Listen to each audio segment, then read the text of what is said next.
The God we know, the God of the Western world, the God of Judaism, Christianity, and Islam, has a history. Modern evidence indicates that if you read the Bible as it is currently presented by modern religion, especially if you are reading an English translation, you aren't reading the real story. What you are reading is an edited version of that history, with additions and modifications that present that story in a different way than the evidence indicates it actually happened. According to the Bible, this God has always existed, and this God predated not only human beings but the universe itself. According to the evidence, this God began evolving from human ideas originating from 14,000 years ago, and didn't become the one God of monotheism until 2,600 years ago, in 600 BCE. If you want to know the story that the evidence presents, the story understood and supported by the majority of religious studies professors, archaeologists, and anthropologists, the place to begin is not the Bible.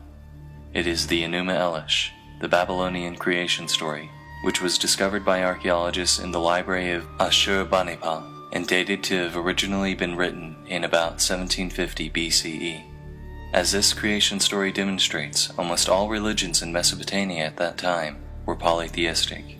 There is no trace of the existence of monotheistic Judaism at this time. In the Enuma Elish, Marduk, champion of the Babylonian gods, defeats chaos in the form of the dragon Tiamat, and then together, the Babylonian gods form the world. In the Babylonian story, the primordial world is described as formless and void. Also in the Babylonian story, light, the firmament, dry land, the sun and moon, and mankind are created in order. These details are important because, as we will see, 1,150 years later, when the Israelites are exiled to Babylon, these details become edited into both the book of Isaiah and the story of Genesis as its first chapter, the first chapter of the entire Hebrew Torah and Christian Bible. Our next point of interest is the Canaanite religion, which archaeologists have reconstructed from clay tablets found in Ugarit, an ancient port city in Syria, and whose stories are dated to have originally been written before 1200 BCE. The Canaanites were also polytheistic. Of the many gods the Canaanites worshipped, three in particular are important to the rest of the story. They are El Elyon, whose name means literally God Most High, and who is believed to have been the father of the other gods; Asherah, El Elyon's wife; and Baal, who is both god of storms and fertility. The god Yahweh of Israel and the culture of Israel itself still show no signs of existence in the archaeological record. Yet sometime over the next 500 years the culture of Israel must have evolved, because it is at this time, from 950 to 850 BCE, that the contemporaries J and E began writing their independent accounts of the history of the people of Israel, which would later be combined into a single story. Beginning in Genesis chapter 2, none of what J or E writes aligns with the accounts of the Babylonians or Canaanites, whose accounts predated them by hundreds of years. Because of this, and because of the nature of the stories told, the most reasonable inference appears to be that these accounts were entirely mythical stories that the Israelites used to explain the world around them and find meaning in its cultural climate.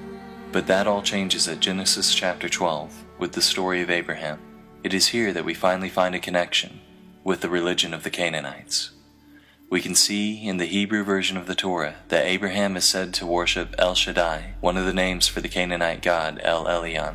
Abraham interacts with El Elyon in very personal ways that mirror the other pagan religions of the time. For example, in Genesis 18, El Elyon visits Abraham in human form and talks to him in person. His descendant Jacob has similar experiences, where he climbs to the top of a ladder to heaven and talks to El Elyon in a dream. Later, Jacob wrestles with El Elyon. Also from the Hebrew text, we can see that based on these experiences, Jacob makes El Elyon his Elohim, which is a term from the Canaanite religion which meant Jacob was making El Elyon his primary god.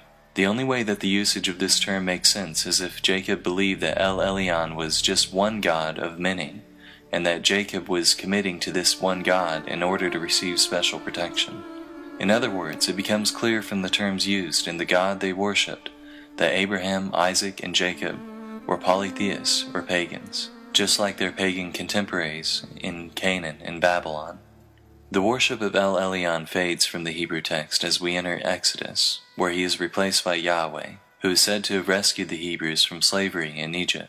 The story of Exodus, particularly in its modern interpretation in the animated film The Prince of Egypt, depicts ancient Egyptians as the ultimate assholes, viciously enslaving an entire race for the sole purpose of erecting colossal monuments to their own glory.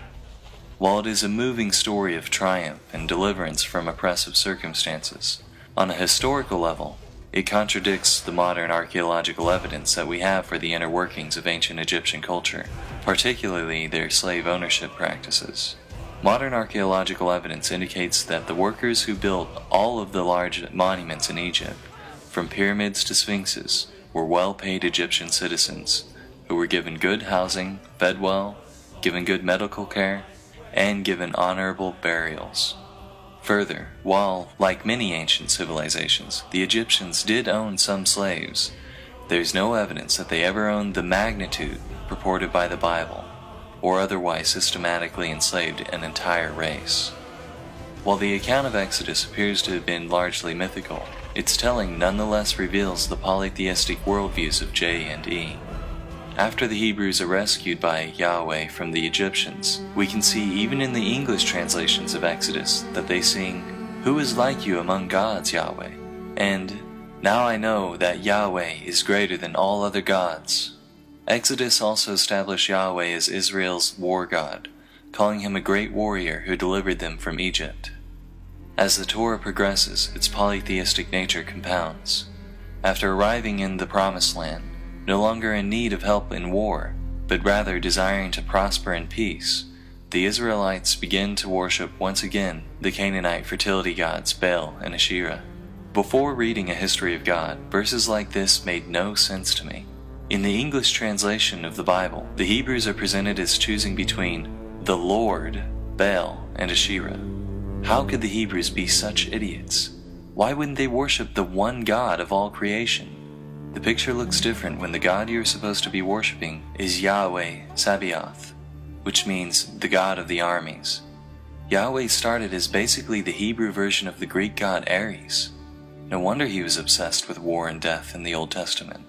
That was back when he was still just their god of war. Now the picture made sense. Like the ancient Greeks, the Hebrews had a pantheon of gods they worshipped, or at least the gods Yahweh, Baal, and Asherah. We have archaeological evidence of the polytheistic nature of early Israelite culture in one of our earliest archaeological artifacts from Israel from 1000 BCE, a polytheistic cult stand from Tanakh.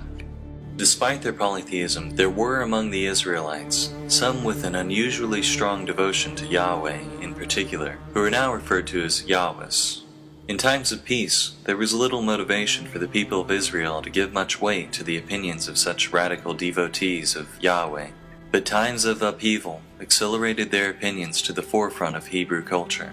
After the death of King Jeroboam II in about 750 BCE, the northern kingdom of Israel was in a state of near anarchy. On top of this, it was well known that Assyria wished to capture Israel in its moment of weakness. From this state of upheaval, 3 prophets arose, Isaiah, Amos, and Hosea. All 3 of them cried for devotion to Yahweh and disparaged the worship of other gods.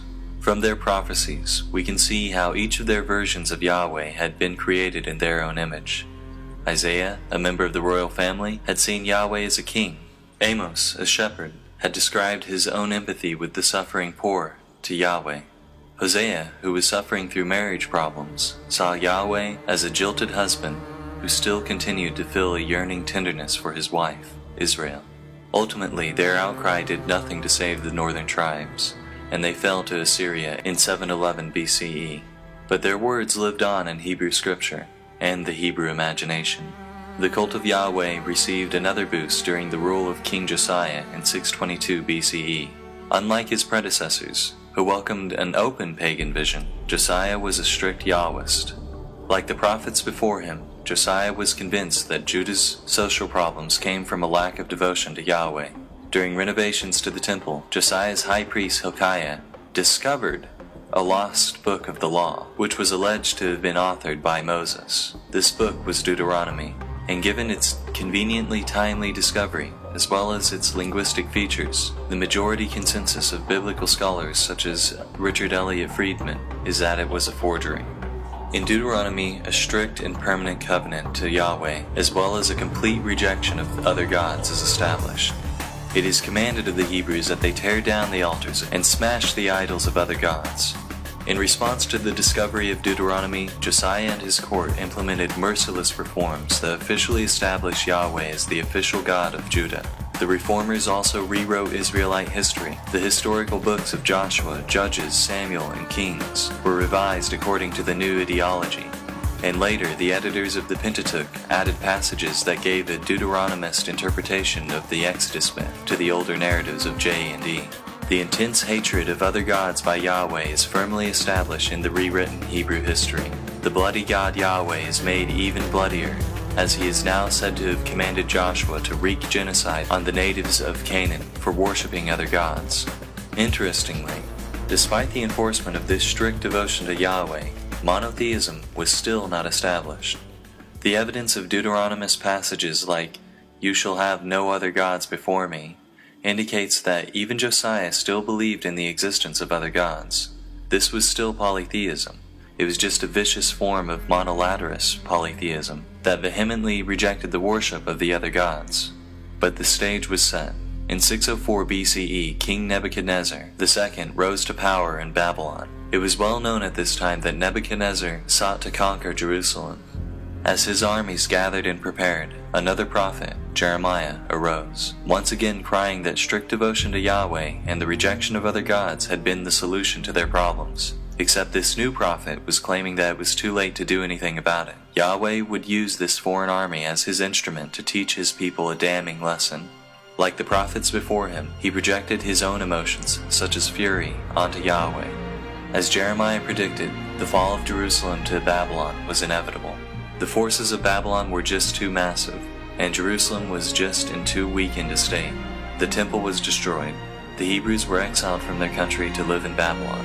The Babylonian exile had begun. Their sense of defeat was devastating. Polytheistic gods in ancient Mesopotamia were associated with specific territories of land.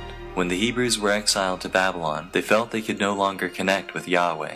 How can we sing the songs of Yahweh while in a foreign land? Ezekiel, a prophet who arose among the exiled Hebrews, expressed how alienated the Hebrews had become. He too blamed their plight on the Hebrew people for a lack of devotion to Yahweh. It was then, at a time when the Hebrew people seemed most crushed, at a time when it seemed certain that the cult of Yahweh would surely die, it instead did something that religion has done throughout history in order to survive. It changed. A new author, who scholars call Second Isaiah, arose, and his words were appended to those of the first Isaiah. "I am the first, and I am the last. Besides me, there is no God." Monotheism was born. From this new monotheistic culture, the priestly source P arises. Israelite history is rewritten once again. Exodus is rewritten by P to say that the El Shaddai worshipped by Abraham and the Yahweh worshipped by Moses were the same God. Any references to El Elyon are explained by P as merely different names for Yahweh. The entire book of Leviticus is authored. Genesis 1 is crafted as an improved monotheistic version of the Babylonian account of creation. Second Isaiah rewrites Babylonian myths that were attributed to Marduk, such as his defeat of the dragon Tiamat, attributing them instead to Yahweh. The Torah is rebranded by P to look as if it had always been monotheistic. In 600 BCE, the God of Western monotheism, the God of Judaism, Christianity, and Islam, was born.